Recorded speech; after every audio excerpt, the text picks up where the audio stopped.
This creamy bow tie pasta is going to be your new go-to when you are short on time, but you want maximum flavor. You're going to love it. I can't wait to share it with you. It's got lots of delicious things like cherry tomatoes and chicken sausage and basil and spinach and lots of garlic.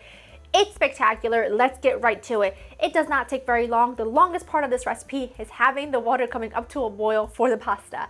Everything else, once you have it all prepped, it literally takes maybe 15 minutes. I make the whole thing in my Shallot Dutch oven so that I can serve it right out of my Dutch oven. So it's one less thing for me to clean, which you know I love. Because I like to say I ain't the one, but the truth of the matter is I am the one that does the dishes. So if I can avoid extra dishes, I do.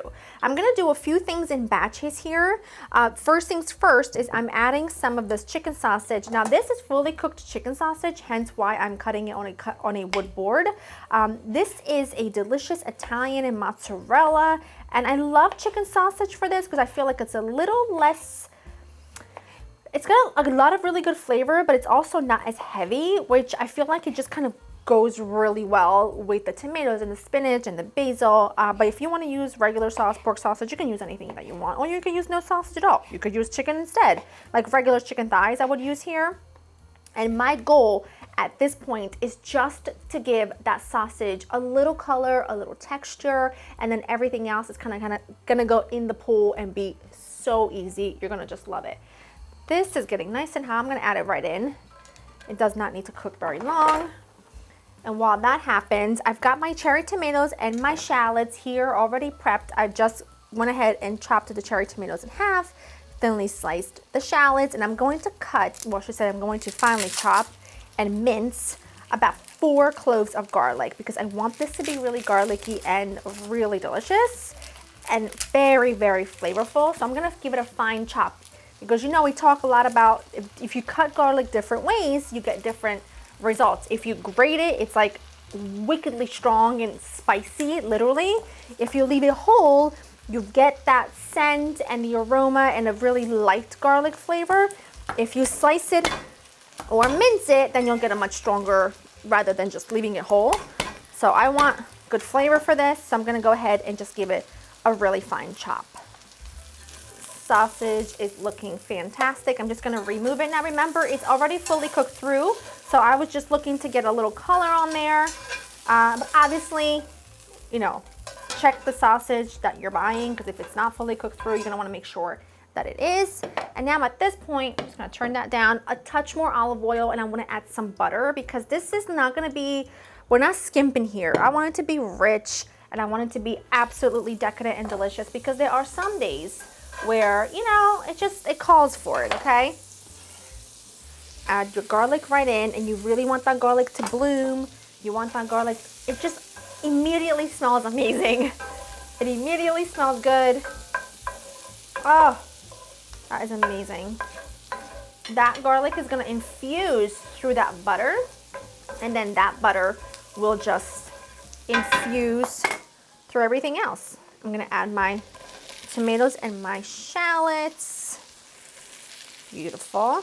I'm not adding any additional seasonings with the exception of some basil in just a second, but because we don't need granulated garlic and onion and all that, because we've got fresh versions in there. So there's plenty of flavor, although if you wanted to add some additional flavor, you could add like a little salt-free garlic and herb all-purpose seasoning, and that would bump things up a little bit. That looks so good. It smells so good.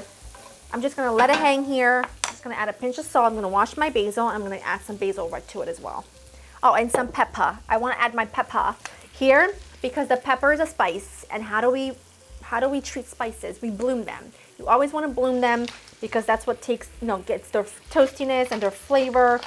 Their oils really bloom when they hit heat, preferably a little bit of fat, and it does all magical things. Just adding some basil for the same reason really that we added the pepper. I just want to bloom those oils and those flavors. And now at this point, I am going to add a splash of white wine. You don't have to, you can completely omit it, but there's something about the tanginess of the wine meets the cream, meets the parm, that just for some reason it is magical. And I feel like it helps cut the richness from the cream. But like I said, you don't add it, don't add it. Just a little bit, literally like 1/4 cup. And once that starts bubbling and reducing by half, which quite literally takes maybe a second, the pasta is up to a boil, the water is up to a boil. Add your pasta in, add my tomatoes, no, add my salt to my pasta, not the tomatoes, I already did that. And everything is just coming along beautifully. And do you see how fast this is? Like, this is 15 minutes. This is no time at all. If you're having friends over or guests last minute over, what you can do is you can make this, serve it with a mixed green salad. And when I say mixed greens, I mean buy the box of mixed greens, and there's so many different kinds of lettuces in there that all you need to do is do a little bit of olive oil, a little bit of lemon juice, shaved parm, salt, pepper, and you're good to go. Add your cream. That was only about 3/4 cup, by the way. And now you're just gonna let this simmer here, just gently, while the pasta cooks. And that's it. I'm just adding the pasta in. I'm cooking it a couple minutes shy of al dente because I really wanna give it some time to cook in that sauce and for that sauce to really adhere to the pasta. Now at this point, make sure there's nothing in there. At this point, I'm gonna add my baby spinach. You know baby spinach cooks down to absolutely nothing, but it does give you really beautiful flavor. And I feel like a little green is good. And in that way, I don't have to worry about making the separate side dish. And we're adding our sausage back in. It looks like a lot, but just you wait. Freshly grated Parmigiano, but of course. And you're just gonna use the heat of the pan to do the job. Just gotta get it down in there a little bit, and then I'm gonna use a lid to, oh, it's so heavy. I'm gonna use this lid, leave it on there for like literally a minute, and that way the heat will wilt that spinach. Give it a minute. Look at how stunning this is. Turning it off, I want a little kick of heat, just a little. And when I serve it, obviously, I'm gonna be serving it with additional parm, but this is like heavenly, okay? This is right up my alley.